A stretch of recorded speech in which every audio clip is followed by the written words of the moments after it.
እዚህ ቤት ልናይሽ አንፈልግም። መቼም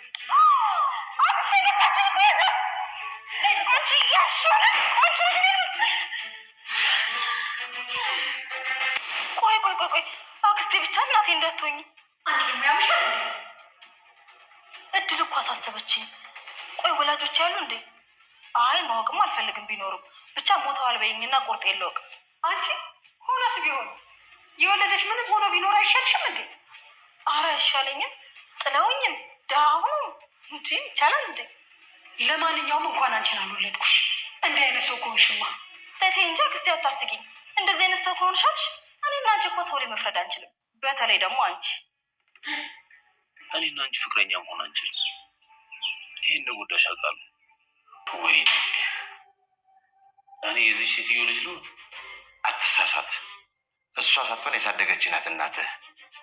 ከእነሱ ጋር ስመጣ አታውቀኝም። እሺ በል በቃ ቻው፣ ደህና ሁን። ለምትጠብቀኝ አንቺ ግን አሁን በማሚ ያዘን የምር ልታዝኝ ነው?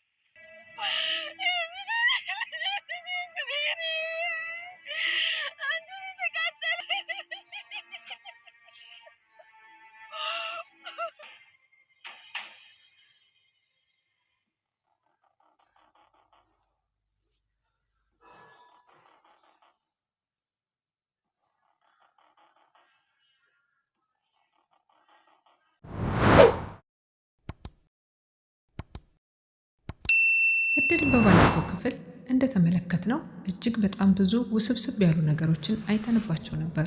ከዚህም መካከል ገነትና ሮማን የሀሳብ ልዩነት ማምጣታቸው፣ ከዚህ ባሻገር ደግሞ ይቅርታም ጠይቃ ቢሆን ወደ ገነት ቤት መመለሷና በህይወቷ ላይ ተመልሳ እዚህ ቤት ውስጥ ለመቀመጥ የምትሞክረው ያለችው ሮማን ብዙ ሚስጥሮችና ጉዶች ከሷ ጋር አብረው እንዲቀበሩ ትፈልጋለች። ገነትና ሮማን በዛሬው ሰዓት ላይ ወደ መቃብር ስፍራው ሄደው የልጇን እርም ልታወጣ ያሰበችው ገነት ዛሬ ሁሉንም ነገር ልታስተካክል ወይም ለመጨረሻ ጊዜ ያለችውን እይታ ልታደርግ ወደ መቃብር ስፍራው ሮማን ከእህቷ ጋር አብራ እየሄደች ትገኛለች። ሮማን አሁን ላይ ያደረገችው ነገር በጣም ጥሩ ነገር ነው ብላ ያሰበችው ገነት ግን ደግሞ ቢኒያም አልጋ ባልጋ ያልሆነለት ሁሉም ነገር ቢመስልም ዛሬ ላይ ማየ እባክሽ አታልቅሽ፣ እናቴ አንቺ ብቻ ነሽ፣ እኔ ማንም ልጅ ልሆን አልችልም፣ ተወለድኩኝ እንጂ እኔ ካንቺ እናትነት ልርቅ አልችልም እያለ ቢኒያም እንግዲህ የእናቱን ሆድ ሲያባባ እንደነበረ አይተናል። ከዚህ መካከል ላይ ደግሞ የመቃብር ስፍራው ከመሄዷ በፊት ሮማን ብዙ ነገሮች ስታወራ እንደነበረና አንድ ግለሰብ ገንዘብ ከፍላ የመቃብር ቦታውን እንዳዘጋጀላት ይህንን አንዳንድ ነገሮች ለማስተካከል ደግሞ ገንዘብ እንደምትጨምረውና ስራውን አጠናቆ ሲጨርስ ሙሉ ክፍያውን እንደምትሰጠው እየተናገረች እንደነበረ፣ ከዚህ ባሻገር እኔ እናንተ በየትኛውም ቦታ በየትኛውም ሁኔታ አንተዋወቅም ስትለው ነበረ። ይህን ነገር እሱም ተቀብሏል። ግን ደግሞ ይህን ስታወራ ቢኒያም እያንዳንዱ ቃል በቃል እየሰማት ነበር። ቢኒያም ለሁሉም ነገር በዲኤንኤ ምርመራ ለማረጋገጥ አስቦ ነው እንጂ እድል በትክክል የገነት ልጅ መሆኗን ጠርጥሯል። አንዳንድ ምልክቶችን ካየው አንጻር በትክክል እች እህቴ ትሆናለች ብሎ ያሰበውን ረዘም ያለ ርቀት ሳይሄድ በአጭሩ ከቤት ውስጥ የመጣለትን ነገር ማገናዘብ አላቃተውም።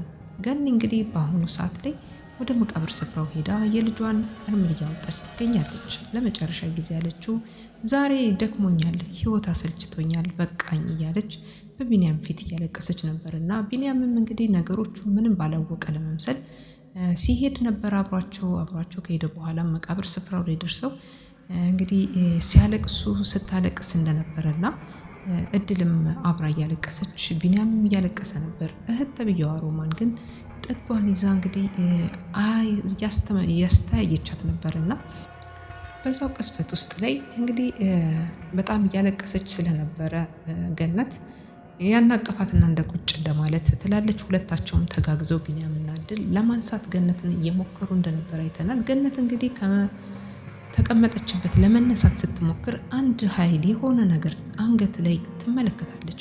ቀጥታ ያየችው እይታ ወደየትም አልነበረም።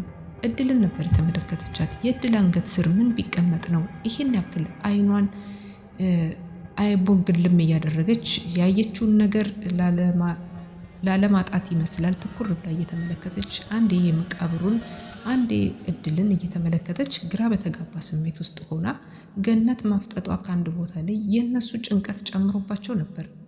ቢኒ የሚያደርገውን አላወቀም። እናቱ ምን እየሰራች እንደሆነ ወይም ደግሞ ምን እየተፈጠረ እንደሆነ ግራ ገብቶታል። እዚህ መቃብር ቦታ ላይ ቆመን ምን ተከስቶ ነው ብሏል። ምክንያቱም ደግሞ አንዴ መቃብሩን አንዴ ደግሞ የእድል አንገት ላይ የተቀመጠውን የመስቀል ክር ትመለከታለች። በዚህ መካከል ውስጥ እህቷ ራቅ ብላ እየተመለከተች የነበረችው እጅግ በጣም ተደናግጣ የምትይዘው የምትጨብጠው ጠፍቶባታል። ምን እንደሆነ እውነታው የገባት ነገር የለም። ግን ደግሞ እዛው ያለችበት ቦታ ሆና አንገቷን ተንጠራርታ ስትመለከት ነበረ። በዚህ መካከል ላይ እንግዲህ የተፈጠረው ብዙ ነገር ቢሆንም አሁን ላይ ያለው ነገር በጣም ለገነት እጅጉን አሳሳቢ ነው። አሁን ገነት ለማንም ሳትናገር ይሄንን ነገር ቀስ ብላ በሚስጥር የምጨርሰው ጉዳይ ካልሆነ ቀድማት ሮማን ብዙ ጥቃቶችን ልታደርስባት ትችላለች። ሌላው ሜላት በአሁኑ ሰዓት ላይ የሆኑ ጥርጣሬዎችና እንዲሁም ደግሞ እናቷን የማግኘት ፍላጎትና ስሜቱ የሌላት አይነት አትመስልም። ግን ዛሬ እድል የተናገረቻት ንግግር ልቧ ውስጥ የገባና የሰረጸ ቢመስልም ግን ደግሞ ከእንዝላልነቷ የወጣች አይደለችም ማለት ነው። ሜላት እንግዲህ የሰማችውን ነገር እድል በተናገረችው ነገር ጥርጣሬዎችና እንዲሁም ደግሞ የእድል አባባሎች እየገቧት ቢመጡም እሷ ላለማስመሰል እየሞከረች ትገኛለች። በህይወቴ ላይ እኔ ቤተሰብ ድሃ ሆኖ ከሚያኖረኝ ተጠይም ድሃም ሆነው በእንደዚህ አይነት መልኩ ከመኖር እንደዚህ ያለሁበት ነገር ተመችቶኛል ስትል እናቷን ለመፈለግ ወይም ቤተሰቦቿን ለመፈለግ ፍላጎት እንደሌላት ለሮማን እየነገረቻት ነበር። ሮማን እንግዲህ ይህንን ነገር ስትሰማ እንኳን አንቺን አልወለድኩኝ እያለቻት ነበር። ይሄ ሁሉ የሆነው የተፈጠረው ነገር ደግሞ ምክንያቱም የታወቀ ነገር ነው። ሜላት የማን ልጅ እንደሆነች ከየት እንደተገኘች አድራሻዋ ወይም ደግሞ ቦታ ይሄውን እናትና አባቷ ማንነት በትክክል አይታወቅም። ስለዚህ ደግሞ ይህንን ማንነት ለማረጋገጥ ግዴታ የዲኤንኤ ምርመራ ወይም ደግሞ አንቺ እናቴ ነሽ ወይ ብሎ ለመጠየቅ በጣም የሚያዳግት ቢሆንም በአሁኑ ሰዓት ሮማን የእሷ እናት ላለመሆኗ እየተናገረች ትገኛለች። ምክንያቱም ደግሞ ከቢኒያም ላይ አይኗን ንቅል የማታደርገው ሮማን እንደ አይኗ ብሌን እየሳሳች የምትወደውን ቢኒያም አሳልፋ ለገነት የሰጠቻት ለሀብትና ለንብረት እንዲሁም ለውርስ ስትል ነበር።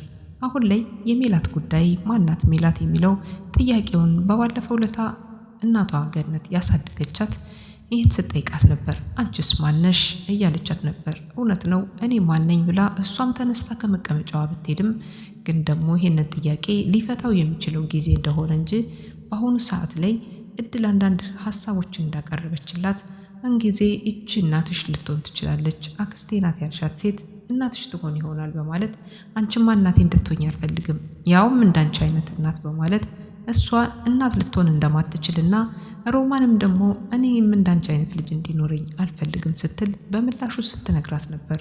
እውነታው ግን ከማን ጋር ይኖር ይሆን? ሮማን እችኛዋም ልጅ የእሷ ልጅ ትሆን ይሆን? ምክንያቱም ደግሞ ብዙ በቀሎችን ይዛ የተራመደችው ሮማን መጨረሻዋ ማረፊያዋ የት ይሆናል?